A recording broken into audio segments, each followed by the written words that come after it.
여러분, 우리 인생이 늘 아름답고 화창한 봄날 같은 꽃길만 걷는 인생이면 얼마나 좋겠습니까?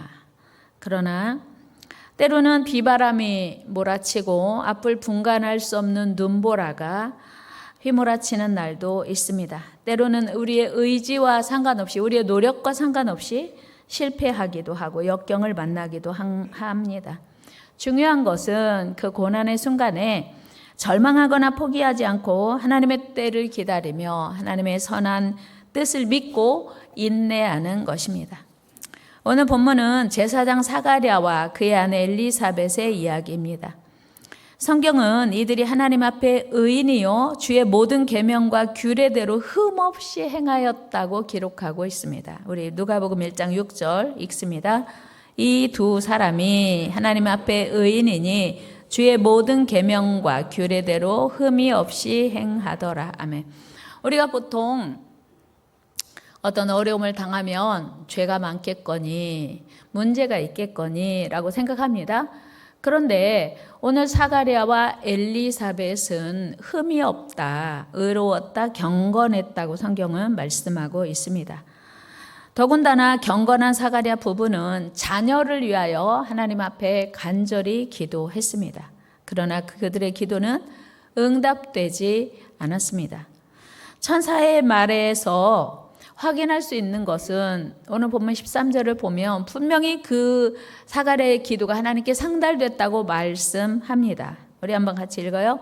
천사가 그에게 이르되 사가랴여 무서워하지 말라. 너의 간구함이 들린지라. 아멘. 거기까지만 봅니다. 너의 간구함이 들린지라. 그러면 사가랴의 간구함이 들렸다면 응답돼야 될 거 아닙니까? 그런데 응답되지 않았었습니다. 사가랴가 자녀를 얻기 위해서 하나님께 간절히 기도한 바를 하나님이 이미 들으셨고 알고 계셨습니다. 그럼에도 불구하고 하나님께 기도한 자녀를 늘도록 주지 않으신 겁니다. 하나님이 주지 않으셨어요. 이제는 나이가 많아서 더 이상 자녀를 가질 희망이 없었습니다. 유대인들은 특별히 자녀를 하나님의 축복 으로 여깁니다. 기업으로 믿습니다. 시편 127편 3절 잘 아시지만 한번 읽어보면 보라 자식들은 여호와의 기업이요 태의 열매는 그의 상급이로다. 아멘. 그러니까 유대인들에게 우리나라도 자식을 옛날에 그 자녀가 없는 것을 참 큰 수치로 여겼고 죄로 여겼습니다. 그런데 유대인들도 자식을 하나님의 기업이요 태의 열매라고 기뻐했습니다. 그러므로 자식이 없는 것은 대단한 수치요 죄라고 여겼습니다.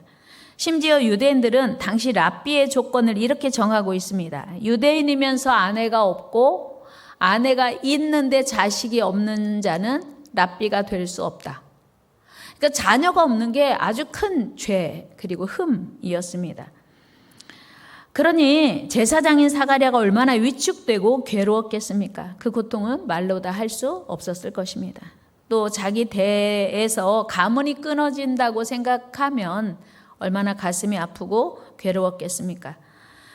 또 사람들은 자식이 없는 제사장 사가랴 부부를 향하여 속으로 참 많은 비난을 했을 수 있습니다. 수군거릴 수 있습니다. 야, 저 집에 자식이 없는 거 보니까 뭔가 문제가 있나 봐. 뭔가 죄가 있는 거 아니야? 사실 하나님을 믿는 성도들이 고난을 당하면 고난 그 자체로도 어렵고 힘든 일입니다. 그런데 많은 사람들의 따가운 시선이 더 큰 고통입니다. 사실 욥도 보면 분명히 하나님 앞에서 의롭고 완전한 사람이었습니다. 그런데 어느 날 사탄의 공격으로 욥이 고난을 당합니다. 그런데 그 고난을 만난 욥을 아내조차 욕하고 떠나갑니다. 그리고 그의 친구들도 그를 비난합니다. 네가 이렇게 고난을 받는 것은 뭔가 죄가 있나 봐. 뭔가 잘못한 게 있어. 문제가 있는 거 아니야? 그렇지 않으면 어떻게 이런 어려운 일이 하루아침에 올 수가 있어? 라고 친구들이 비난합니다. 우리 욥기서 4장 7절 읽어요. 시작. 생각하여 보라. 죄 없이 망한 자가 누구인가? 정직한 자의 끊어짐이 어디 있는가? 너 죄가 있는 거 아니야? 회개해. 생각해봐. 이렇게 말한 거예요. 또 다른 친구는 너 기도가 부족한가 봐. 이렇게 얘기해요. 우리 5장 8절 말씀 한번 같이 읽어요. 시작. 나라면 하나님을 찾겠고 내 일을 하나님께 의탁하리라. 야, 기도해야지 뭐하고 있어? 이런 거예요. 그러니까 욥이 너무 고통스러워서 하나님께 이런 기도를 드립니다. 우리 6장 같이 읽어요. 시작.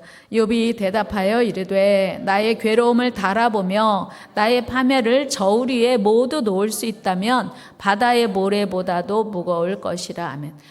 아내도 욕하고 떠나갔어요. 친구들도 계속해서 욥에게 너 뭐가 잘못했는지 생각해봐. 기도를 더 해야 되는 거 아니야? 이렇게 말하니까 그 고통이 너무 심해서 저울에 자기 고통스러운 마음을 달아보면 바다의 모래보다 더 무거울 것이라고 욥은 고백합니다.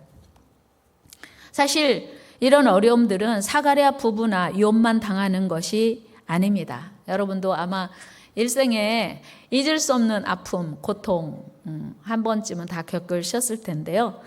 저도 이제 벌써 26년이 되어 가네요. 4월 가면 만 26년이에요. 목사였던 건강하고 젊은 남편이 갑작스럽게 돌아가시자 이해되지 않았어요. 설명되지 않았습니다. 병원에서 사망 판정을 받던 그 순간 머릿속이 하얘지며 나 어떻게 살지? 그리고 성도들에게는 뭐라고 해야지? 또 안 믿는 사람에게는 어떻게 설득해야 되지? 도저히 생각이 안 됐어요. 어떻게 하나님을 믿는 젊은 목사가, 건강한 목사가 갑자기 그렇게 세상을 떠날 수 있을까? 뭐가 문제일까? 무슨 죄가 있는 거 아니야? 하나님 살아계신 거 맞아? 그때 당시에 제가 제일 걱정됐던 것은 우리 성도들이 열심히 기도했습니다. 그런데 기도대로 응답되지 않으니까 하나님이 안 계신 것 같아 라고 하나님 떠나면 어떡하지? 그 걱정이 제일 제 안에 컸습니다. 본문의 사가랴 역시 자식도 없는 제사장이 어떻게 다른 사람을 축복할 수가 있어. 다른 말로 하면 자식 없는 것은 저주받은 것. 그 당시의 정서로는 그러니까 저주받은 제사장이 다른 사람을 축복하는 일이 가능한가. 그렇게 비난하는 온갖 그 고통을 온몸으로 감내하면서 얼마나 힘들었겠어요. 얼마나 고통스러웠겠습니까. 이런 고통은 이스라엘 왕 다윗도 마찬가지였습니다. 얼마나 많은 고통을 죄 없이 애매한 고통을 당했는지 모릅니다. 아무 잘못도 없이 그는 이스라엘의 원수 골리앗을 해치운 이후에 여인들의 노래 때문에 시기심이 발동한 사울에 의해서 무려 10년 이상 도망자의 신세로 숨어 살아야 했습니다. 그래서 다윗은 그 도피 시절에 이런 기도를 드리기까지 했습니다. 시편 13편 1절 시작. 여호와여 어느 때까지니까 나를 영원히 잊으시나이까 주의 얼굴을 나에게서 어느 때까지 숨기시겠나이까. 다윗이 너무 고통스럽고 힘드니까 도대체 하나님 언제 제가 이스라엘 왕으로 기름 부음을 받았는데 하나님은 저를 이스라엘 왕으로 세우신다면서요. 그런데 왜 이렇게 고통이 오래 계속되는 것입니까? 어느 때까지 이 고통이 언제 끝나는 것입니까? 라고 하나님께 간절히 기도했습니다. 다윗이 기도해도 하나님께 응답되지 않았을 때 드렸던 신음의 다윗의 절규를 우리는 느낄 수 있습니다. 여러분, 이런 고난은 당시에는 저주처럼 여겨지고 고통스럽지만 분명한 것은 성경이 말하고 있습니다. 성경은 고난은 모두 다 저주가 아니라 하나님의 감춰진 은혜라고. 여러분, 악인의 죄 때문에 당하는 고난은 분명히 형벌입니다. 그러나 사가랴, 욥, 다윗처럼 의인이 당하는 고난은 하나님의 위장된 축복이요 감춰진 은혜입니다. 베드로전서 2장 20절에서 확인합니다. 죄가 있어 매를 맞고 참으면 무슨 칭찬이 있으리요. 그러나 선을 행함으로 고난을 받고 참으면 이는 하나님 앞에 아름다우니라. 아멘.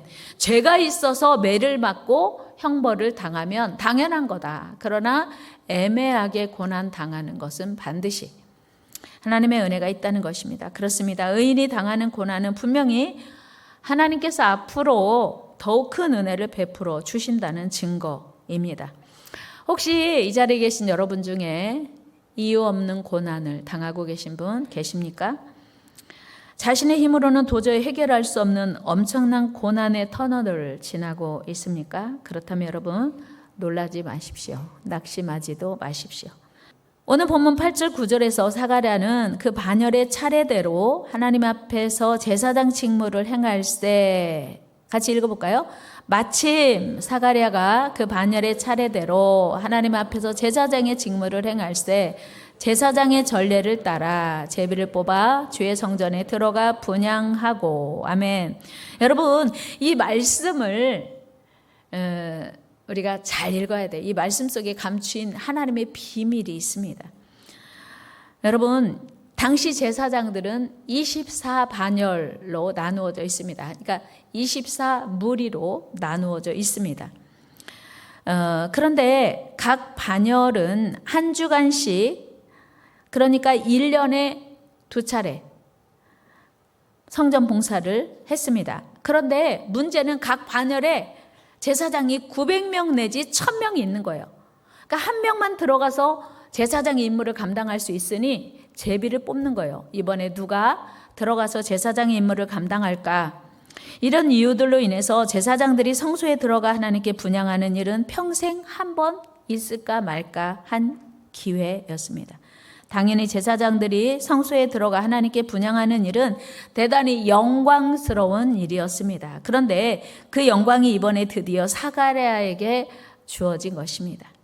지금 사가랴는 좀처럼 얻을 수 없는 특권을 얻었으니 얼마나 기뻤겠습니까? 당연히 그는 가장 경건하게, 가장 엄숙하게 제사장의 임무를 감당하고 있었습니다. 그런데 바로 그때 사가랴가 서 있는 분향 장소에 하나님의 기쁜 소식을 전하는 가브리엘 천사가 나타난 것입니다. 11절 말씀 읽어요. 주의 사자가 그에게 나타나 향단 우편에 선지라. 우편은 오른편, 좋은 편, 기쁜 편이에요. 하나님 편, 우편. 그런데 사실 말라기 선지자 이후에 약 400년간이나 하나님의 계시가 끊어진 상황에서 얼마나 놀랐겠어요.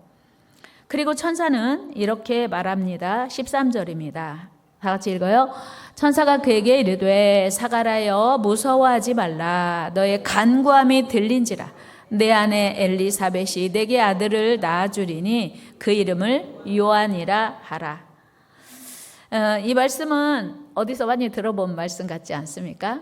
천사 가브리엘이 처녀 마리아에게 나타나서 예수님을 수태했다는 고지를 하는 장면과 비슷합니다. 즉 천사는 사가랴의 아들이 태어날 것과 그의 이름이 요한님을 말했습니다. 그리고 이 일은 사가랴의 기도에 대한 응답, 네가 기도했지? 하나님께 상달돼서 하나님도 다 알고 계셔. 그 응답으로 사가랴 그리고 엘리사벳에게 아들을 주실 거야. 여러분 우리 기도는 내가 원하는 때에 내가 원하는 방법으로 응답되지 않아도 반드시 응답됩니다. 반드시 응답됩니다.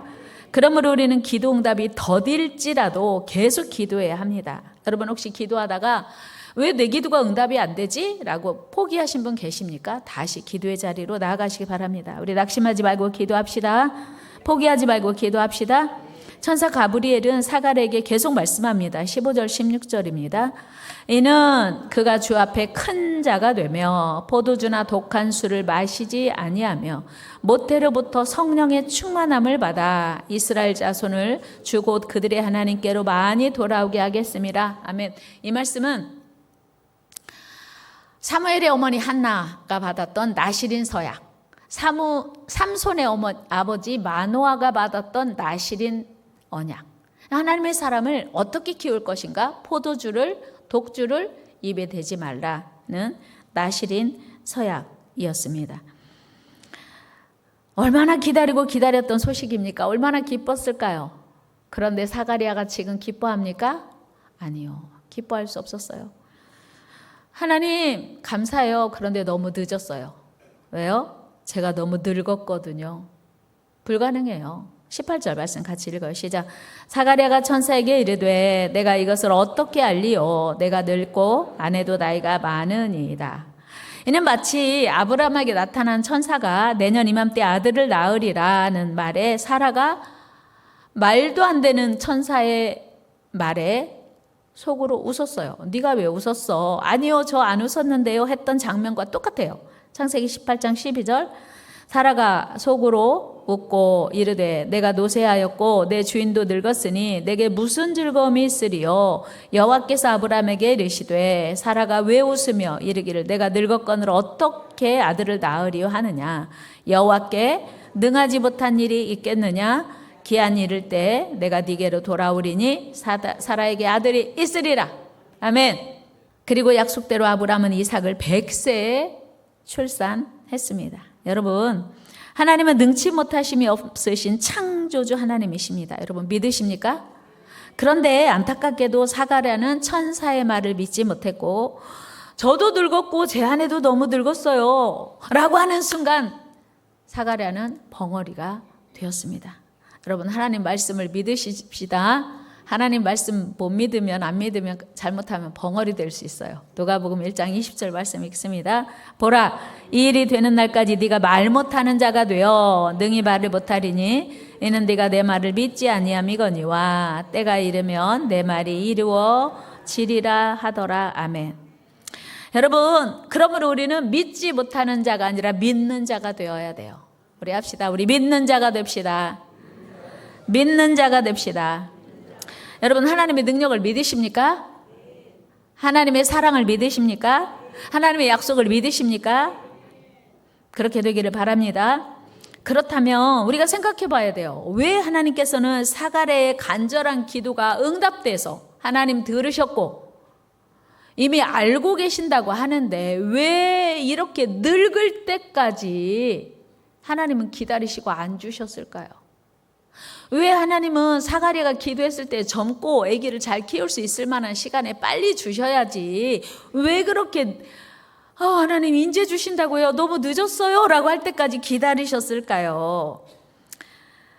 다 이유가 있습니다. 사가랴를 애타게 하시려고요? 사가랴를 부끄럽게 하시려고요? 많은 사람에게 저 집에 아기가 없는 것은 하나님의 축복이 끊어진 제사장이야 라고 하는 비난을 받게 하시려고 하셨을까요? 아니에요. 하나님께서는요 사가랴 가정에 가장 귀한 아들을 주고 싶으셨던 거예요.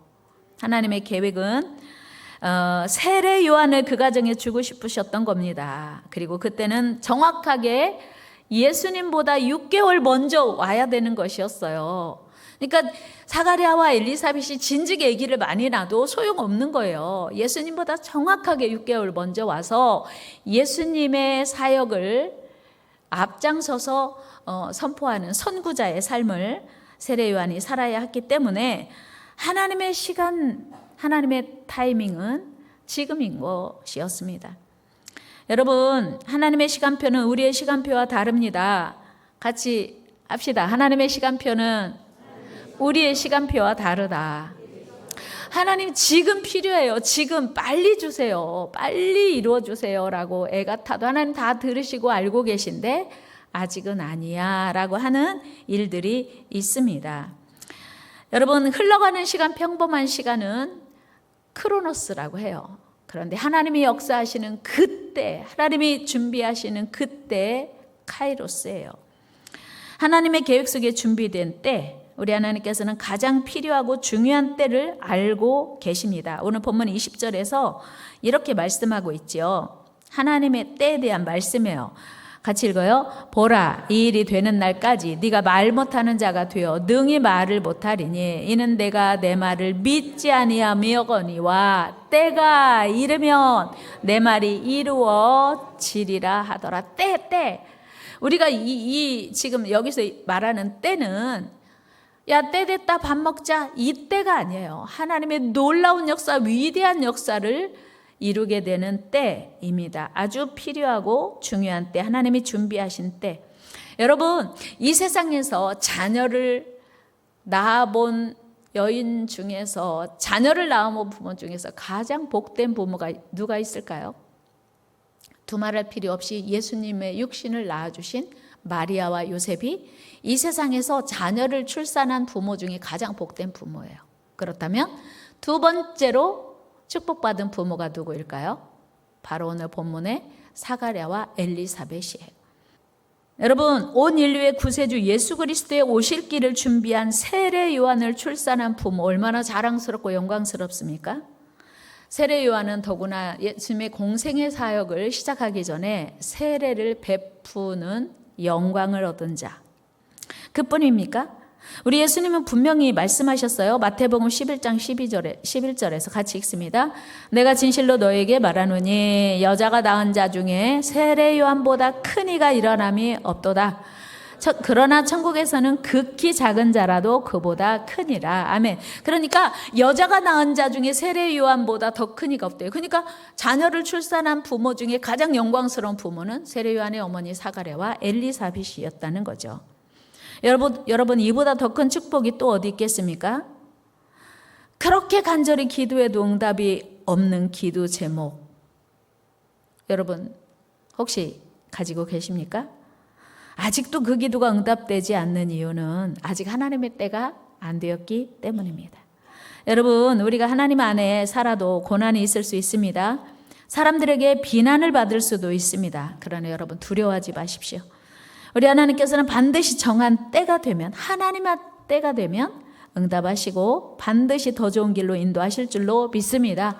그래서 고난은 감추어진 하나님의 은혜입니다. 물론 고난은 당시에는 너무 힘들고 어렵습니다. 결코 유쾌하지 않습니다.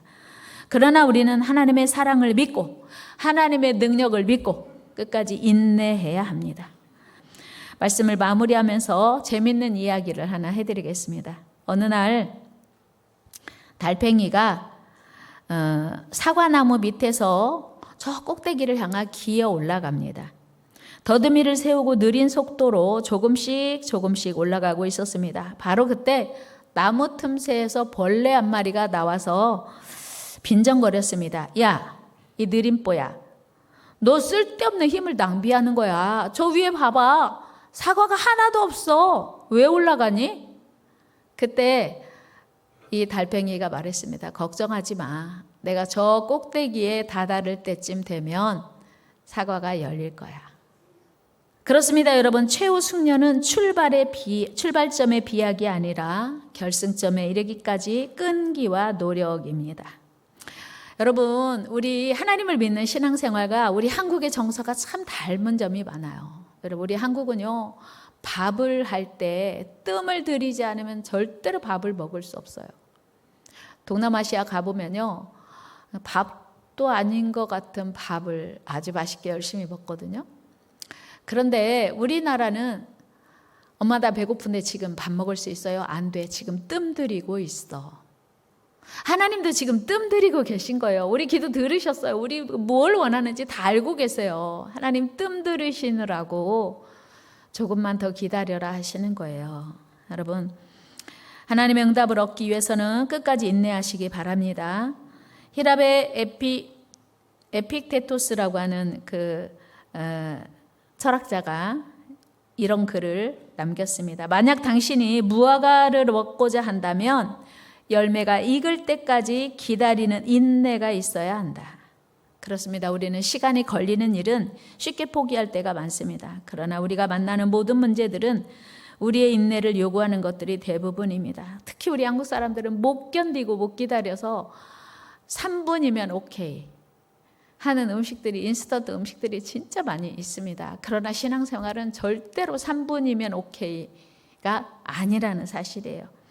우리를 지으신 하나님께서는 우리에게 그 길을 가르쳐 주셨고 인내하는 본을 보여주셨습니다. 우리 하나님은 우리가 하나님 앞에 돌아오기를 하루가 천년같이, 천년이 하루같이 기다리고 계신 겁니다. 그러므로 우리는 그 어떤 고난 속에서도 두려워하지 말고 포기하지 말고 하나님을 바라보며 끝까지 인내함으로 마침내 승리하는 저와 여러분 되기를 주의 이름으로 축복합니다.